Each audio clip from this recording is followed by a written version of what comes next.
we were running up against the mono minority idea.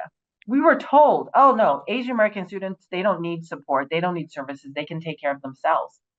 And we're like, no, we need support too. We want to be able to run activities and bring speakers and, show movies and right, have concerts. So it was a very fertile time, to be asking all these questions because these services didn't exist. The university actually, through student protests and struggle, decided to establish the Asian American Activity Center in Old Union. We went from like whatever the 5 organizations or 7 organizations to, I think by the time I left to go to med school, there's probably like 30, 35 organizations. In my memory, the term AQC was coined, and I could be wrong.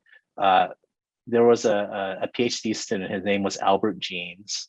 He was an engineering student, and he was involved with a lot of the ASA and a lot of the activities back then. I think we had already called it the Asian American Activity Center.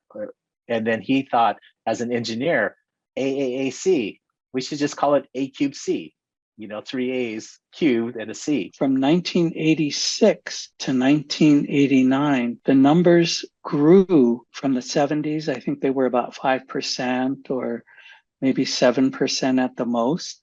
To the mid 1980s, it grew from 16% to 24%. There were also the 25% of Asian American undergrads who were really searching for a place to call home and a community home base. So I knew I had to buy furniture for the center. We had to have very comfortable couches at the AQC. That's what I discovered through talking with folks. And what would make the best environment would be like a living room.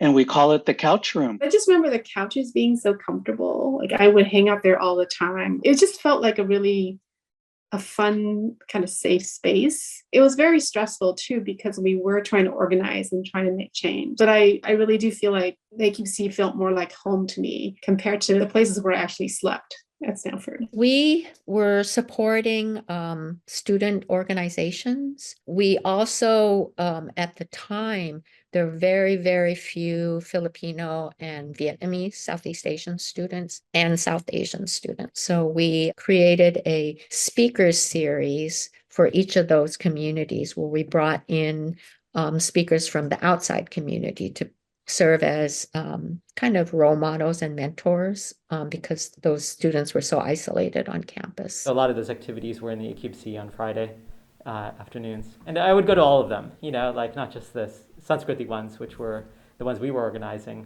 There was just so many groups and clubs. They would have different activities, dances, shows, anything. I would go. I was active on campus working for the AQC.